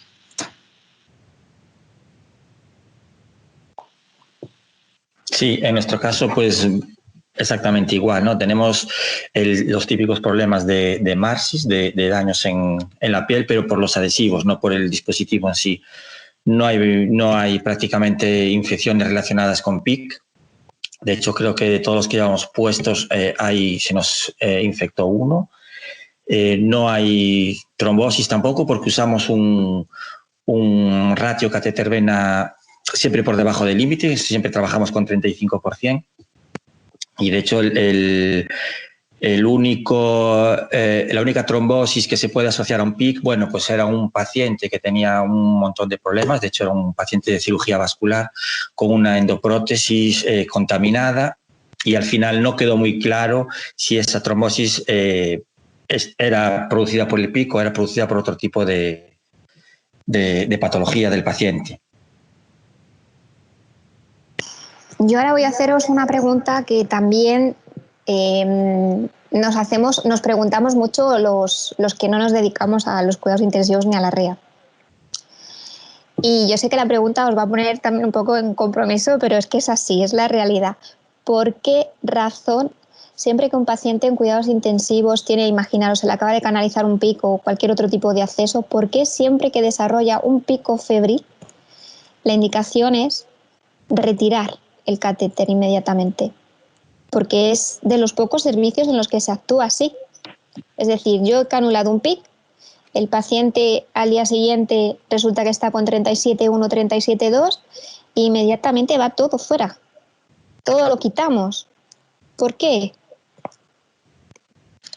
Creo que eso pues depende mucho del contexto, ¿no? del lugar. La verdad es que la práctica acá en nuestras unidades no es así.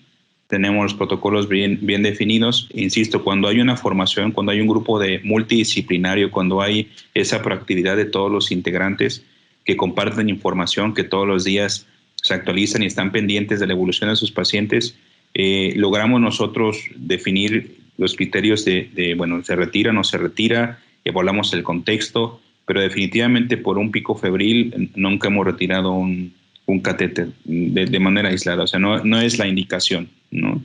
Adecuada. Sí existe, por ejemplo, en pacientes de larga estancia en terapia intensiva, que están con múltiples catéteres, no solamente el PIC, sino que a veces tienen catéteres para hemodiálisis, sondas nasogástricas o sondas de gastrostomía, o están multiinvadidos.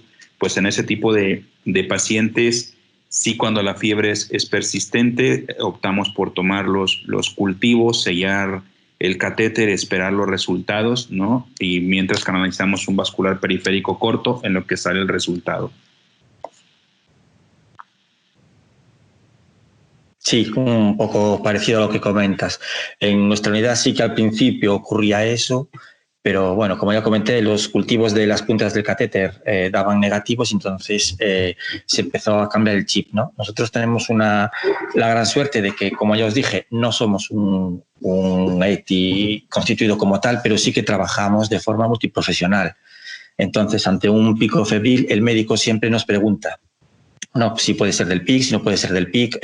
Hay un montón de posibilidades ante un pico febril, porque son muchas cirugías abiertas, bueno, con un montón de drenajes, quiere decir que hay muchos focos posibles de infección. Y lo que sí se hace ahora cuando se descarta todo otro tipo de focos infecciosos, es cultivar a través de la punta del catéter, perdón, a través de las luces del catéter. Y ahí, según los tiempos, ¿no?, la relación de tiempos entre positivización de catéter y positivización de periféricos, ya toma la decisión de retirar o no PIC. PIC o cualquier otro tipo de dispositivo, CIC, lo que sea. O sea, que lo que entiendo es que cuando el paciente, por ejemplo, en vuestro caso, presenta un pico febril, sacáis hemocultivos de periférico y luego de todas las luces del catéter, ¿no? Sí. Ok. No, bien, a ver, yo os hacía esta pregunta porque me alegra escuchar que los dos coincidís y lo hacéis según las guías de práctica clínica, pero sí que es verdad que dependiendo de los servicios y dependiendo de los hospitales, la tendencia es en cuidados intensivos lo retiro. Y es más, si me apuráis, no solamente en cuidados intensivos, a mí hace poco también me pasó con un paciente digestivo, un catéter canalizado con 2 días, esa paciente hizo lo que os digo, 37.2, 37.3, y ya lo que se pretendía era retirar el catéter. Cuando en realidad las guías de práctica clínicas lo que recomiendan es justamente lo que acabáis de decir. Saca los hemocultivos, espera a ver y mientras tanto tratamiento empírico. Si esa fiebre continúa a 48 o 72 horas, pues evidentemente nos plantearemos otro tipo de actuación, pero no retirarlo así de primeras. Maite nos está haciendo también más preguntas. Nos dice que si vuestros pacientes van descoagulados o están con heparina preventiva o qué. Heparina preventiva, no están anticoagulados. Pues dependerá del contexto. Me imagino si Maite se refiere al paciente como tal, la gran mayoría de pacientes tienen dosis profilácticas de heparina de bajo peso molecular. Puedo decir que a menos que exista una contraindicación absoluta, un paciente no tiene tromboprofilaxis. El 99% de pacientes de la UCI deben tener medidas para tromboprofilaxis. Si habla del manejo del catéter, pues no, definitivamente no usamos heparina para las luces del catéter. No sé si eso también se refiere, ¿no? Solamente los lavados y listo. Sí, en nuestro caso es igual. Los pacientes están anticoagulados según su patología. Son todos pacientes posquirúrgicos y a partir de las 6-12 horas postcirugía se los anticoagula, pero no porque tenga un determinado catéter, sino por su patología. Yo quiero pensar que la pregunta de Maite es esa. Evidentemente, si están con heparina de bajo peso molecular o no, pero de todas formas nos va a hacer, me imagino, ella la pregunta en directo. Cuando quieras, Maite, puedes preguntar. Hola, buenas tardes. Saludos a todos. Es un placer oíros como siempre. Sí, bueno, es que he levantado la mano porque digo, no sé si se me ha entendido bien. Iba un poco por ahí. El hecho de que vayan con heparina, ¿no? La mayoría, a ver si puede influir en que baje la tasa de trombosis. Nosotros desde el servicio de oncología nos hemos planteado muchas veces y al final no sé cómo acabará pasando el poner a los pacientes que llevan PIC y tienen riesgo de trombosis heparina de bajo peso molecular de forma ¿no? Como prevención para evitar que haya trombosis. Y la pregunta iba un poco por aquí. Y después, en cuanto a lo de los hemocultivos, lo de retirar los catéteres, yo creo que por suerte, como dice Manu, está cambiando, porque a mí me pasó el otro día con un paciente, yo sí que soy de EPI, y me pasó con un paciente que ingresó en la UCI con un catéter. Es un paciente que hace múltiples infecciones y de entrada iban a retirarlo, y el hecho de hablar con ellos y estar un poco pues pendiente del caso, se dieron cuenta que evidentemente no era el catéter, era un Clostridium neces y que le provocó una sepsis al señor, sin más. Y no sé, da un poco por aquí la pregunta.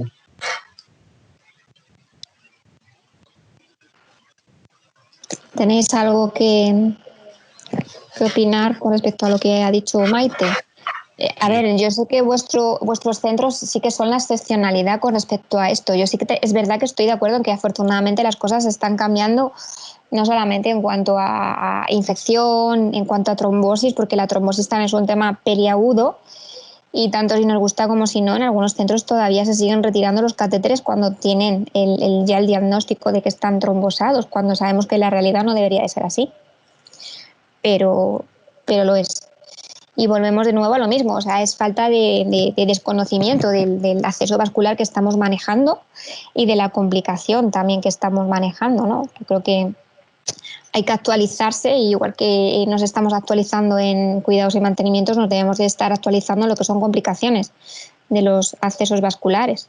Pues a mí, ya digo, me alegra el escucharos a los dos, el decir que ante un paciente con pico febril tras la colocación de un catéter, ese catéter no se retira, porque sí que es cierto que luego te encuentras con que los profesionales que trabajan ahí se quejan justo de lo contrario, ¿no? O sea, lo que decís, o sea, un paciente que está intubado con sonda vesical, con 1000 procedimientos invasivos, y mira tú por dónde el catéter que acabas de colocar tiene que ser el culpable de que ese paciente ahora tenga un pico febril. O sea, es un poco surrealista, ¿no? Pero bueno, pues vamos con la última pregunta, porque yo quisiera también preguntaros o que nos dijerais a todos nosotros cuál ha sido vuestra experiencia con el COVID-19, y si también tenéis algún caso en especial que nos queráis contar, porque yo sé que Pavel, por ejemplo, también quería contarnos algunos casos que tenía. Si habéis tenido también algún paciente en algunas circunstancias particulares en las que el acceso vascular no se hubiera podido implantar en la zona anatómica que supuestamente debería de implantarse, alguna complicación rara que hayáis tenido con el PIC en vuestros pacientes. Cosas así de estas curiosas que a todos nos gusta de vez en cuando compartir y saber, porque cuando nos pasa a nosotros nos gustaría saber qué es lo que está pasando o cómo resolverlo. Sí, claro, claro. Acá en México ese tipo de cosas le llamamos el morbo académico. Entonces, voy a intentar, voy a ver si puedo compartir esto. Solamente, a mí algo que sí me gusta dejar muy claro, aún encontramos muchos médicos intensivistas un tanto reacios al uso del PIC en la terapia intensiva. Creo que pues ha sido la escuela de muchos años. Esto es lo que hemos aprendido durante muchos años. Realmente, aunque el catéter no es nuevo, sí es nuevo la incursión dentro del área de cuidados intensivos, y es igual de efectivo. Explicaste muy bien lo que es costo-efectividad, pero yo también quiero dejar muy claro una cosa. El catéter PIC no va a desplazar al 100% al catéter SIC convencional o al catéter venoso central convencional. Insisto, para cada tipo de paciente es un contexto muy particular, y para ese contexto es un tipo especial de catéter. ¿Me ven ahí? Vamos a ver. ¿Me ven? Sí, sí te vemos, Pavel. Perfecto. Aquí ustedes pueden ver, por ejemplo, este es un paciente del Hospital de Oncología.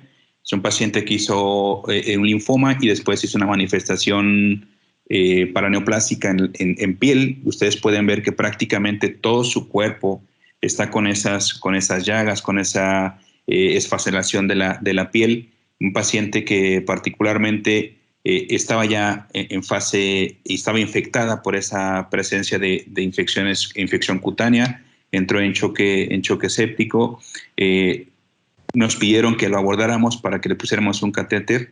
Definitivamente, pues ustedes pueden ver la región del cuello, no había manera de abordarlo, y afortunadamente el único espacio que tenía, porque así estaban también sus piernas, el único espacio del cual disponíamos, pues era precisamente el abordaje de la basílica del lado derecho. Así es que pudimos implantarle inicialmente este catéter de una luz, que era el que teníamos, y después, conforme fue requiriendo, a los 3 días cambiamos por un catéter de mayor número de luces. Entonces, pues este paciente definitivamente no era un candidato para catéter venoso central convencional o SIC. Y les muestro este paciente.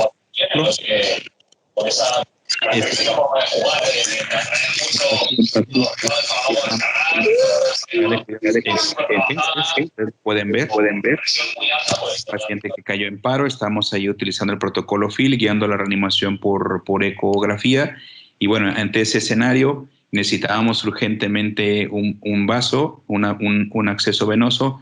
La enfermera, como ustedes pueden ver en las de arriba, solamente pudo canularle el pulgar del lado derecho, y después esa paciente inmediatamente pues fue a la unidad de cuidados intensivos, no podíamos demorar más, así es que decidimos colocarle un catéter venoso central convencional abordando el tronco brachiocefálico del lado derecho. Este es un paciente de manera electiva, es un paciente que definitivamente, ustedes pueden ver un tumor de tiroides, un tumor anaplásico, vean el desplazamiento que tiene de la vía aérea. Este paciente le requería ir a cirugía, ¿verdad?, para colocar su traqueostomía, que también le hicimos por medio de ultrasonido, la punción, y ustedes pueden observar que su brazo izquierdo tuvimos que canular, es el único acceso que dejamos, pero no es candidato a acceso venoso central, como pueden darse cuenta, y colocamos su catéter venoso central de inserción periférica. Entonces, insisto, para cada tipo de paciente hay un tipo de catéter. Eso es algo muy importante para nosotros, y también me gustaría compartirles estas imágenes. Creo que ya se trabó mi computadora, ¿no? Donde nosotros instalamos, me siguen viendo, ¿verdad? Sí, te seguimos viendo, sí. Estamos viendo el central. Bien, Sí. esa es una paciente con un cáncer de mama metastásico, una paciente que fue sometida a mastectomía bilateral, y una paciente que, bueno, nos pidieron que la abordáramos, y en este caso lo que utilizamos, pues como tenía mastectomía bilateral y habían hecho linfa bilateral, no podíamos abordar definitivamente la basílica, el abordaje basílico. Entonces decidimos colocar el catéter a nivel de la axilar intratorácica, y sacamos el túnel, como ustedes pueden ver, y finalmente dejamos el catéter colocado prácticamente a 5 centímetros, como comentábamos hace un rato, facilitando la fijación y la movilización del brazo. Esta persona duró con el catéter prácticamente 6-7 meses y nunca tuvimos ningún problema. Entonces, así fue como quedó el catéter, ¿sí? Se ve bien el sitio de punción y el túnel que hicimos hacia arriba, y para la paciente le resultó muy cómodo. Y este escenario también es importante cuando hablábamos, porque otra mala impresión que se tiene del catéter PICC es que el catéter PICC se pone en pacientes menos graves, y no es así. Vean, por ejemplo, este paciente que tuvimos canulado en nuestro hospital, un paciente que estuvo en ECMO por 60 días y con múltiples infecciones de catéter venoso central. Se habían abordado subclavios derecho, subclavio izquierdo, hasta que finalmente nosotros abordamos y colocamos un PICC basílica izquierda, y el paciente no tuvo ningún problema. Funcionó tal y como debería funcionar cualquier catéter venoso central. Para administración de minas, para administración de lo que él fue requiriendo, no tuvimos ningún inconveniente. El paciente se decanuló y posteriormente se retiró el catéter sin ningún problema. Y es justamente donde lo estoy marcando. Realmente fue difícil el abordaje. Y estos casos, por ejemplo, vean esta paciente en particular, una paciente que tenía también un problema oncológico de base. Pavel, perdona, pero no conseguimos ver las imágenes. A ver, vamos a ver. Ahora sí. ¿No las ves ahí, Paloma? Ahora sí la vemos. Ahora sí lo vemos, sí. Bien, aquí están estas imágenes. ¿Vieron lo del ECMO o no? No. Lástima, ¿ahí lo ven? No hemos visto lo del ECMO. ¿Qué están viendo ahí? Es un... A ver. Déjame salgo nuevamente, Paloma. Voy a reproducir otra vez aquí.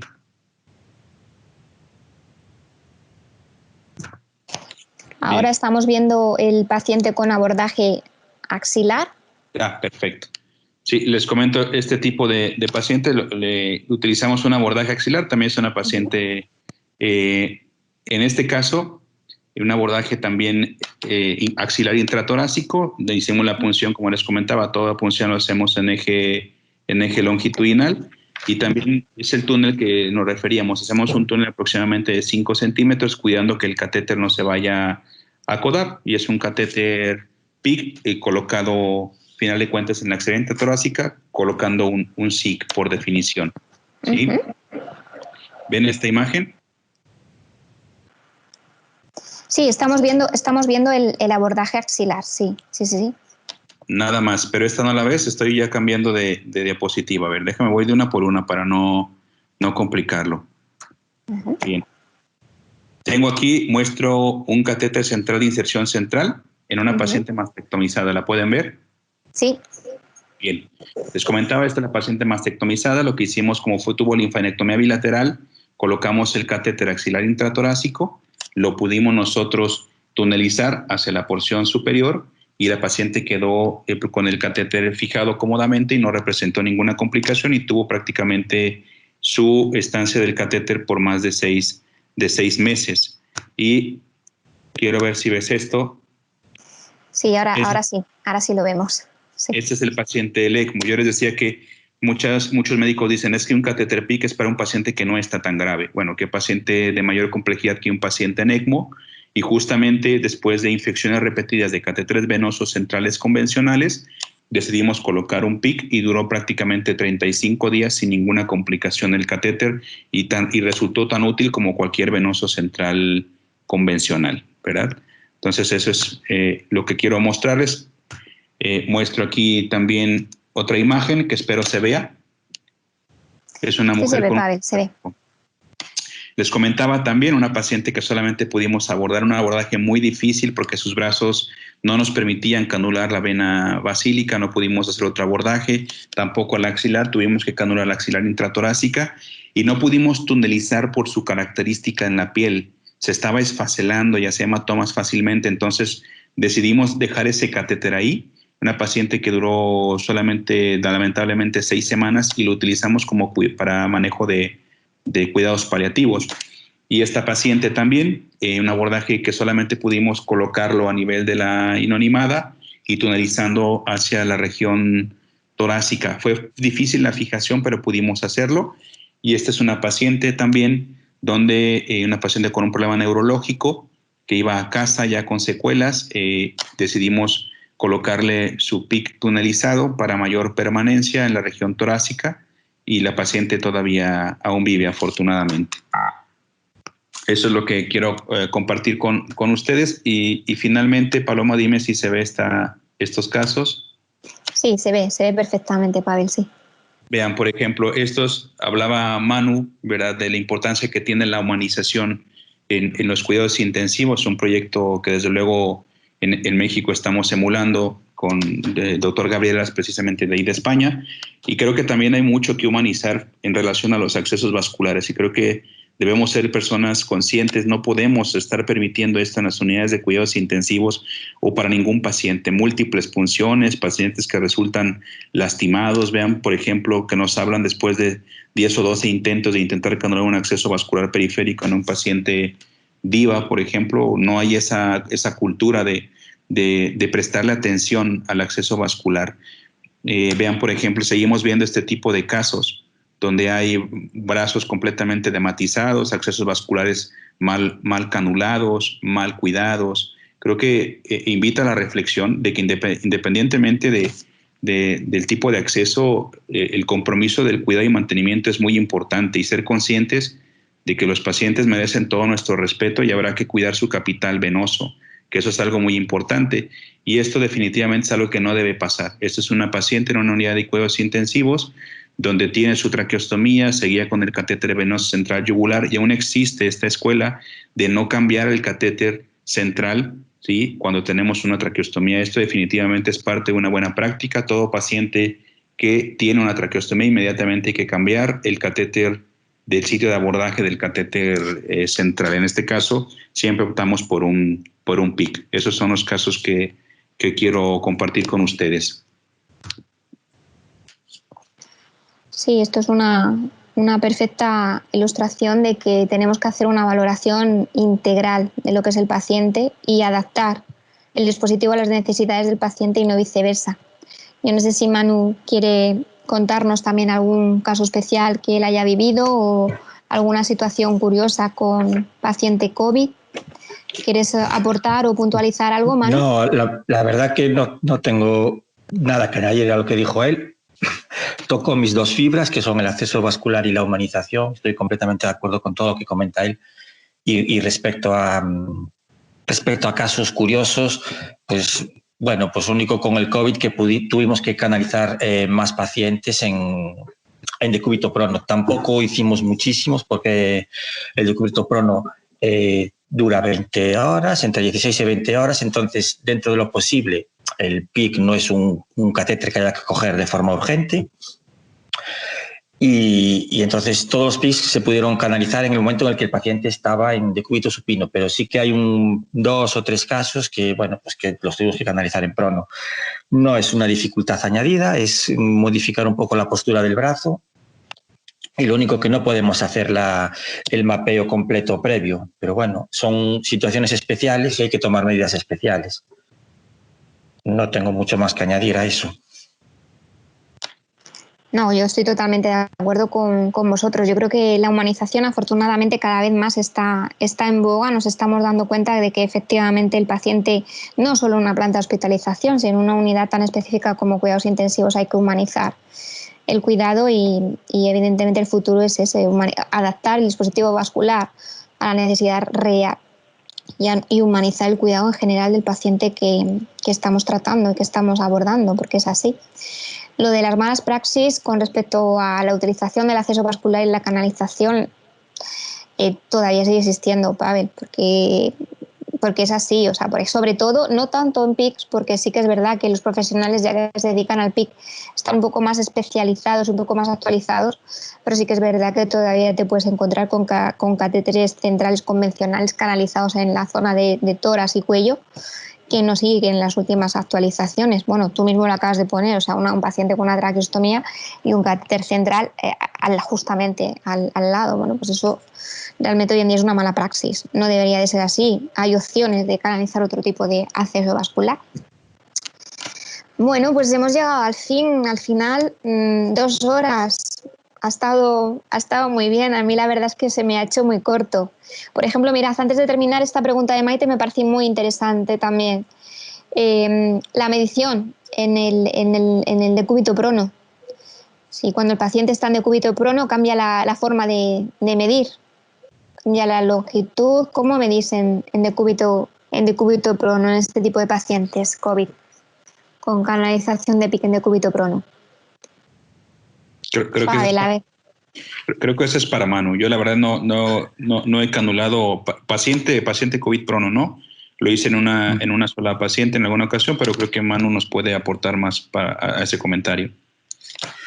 Bueno, como os dije, es una situación especial y entonces requiere medidas especiales. Nosotros la medición la hicimos desde el supuesto punto de inserción. Daros cuenta que como está la espalda hacia arriba, lo que hacemos es buscar la vértebra, la espina prominente de la C7. A partir de ahí contamos 2 espacios intervertebrales hacia abajo y ese sería el punto de referencia, porque eso anatómicamente corresponde a la unión costoclavicular. Y a partir de ahí contamos 3 espacios, o bien sumamos los 10 centímetros o los 13, según veamos. Pero vamos, nuestra referencia es esa. Vértebra C7, 2 espacios hacia abajo. Entonces ahí estamos en C2, en el espacio entre C2 y C3. Y esa es la referencia desde ahí hasta el punto de inserción. No sé si queda contestado, no sé si Maite lo... Sí, lo has contestado bien, efectivamente. Y luego, los pues espacios claro, vertebrales más abajo. Luego, por ejemplo, otra pregunta que también suelen hacer con respecto a COVID, y ya terminamos, si os parece, es la utilización del ECG. ¿Cómo la hacemos en un paciente pronado? Manu.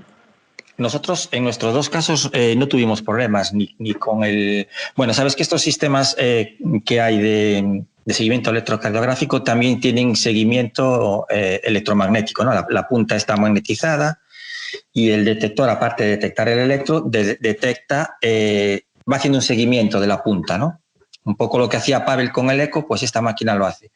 Nosotros no tuvimos ningún problema con el electro ni con el seguimiento electromagnético. Entonces, pues fue relativamente fácil.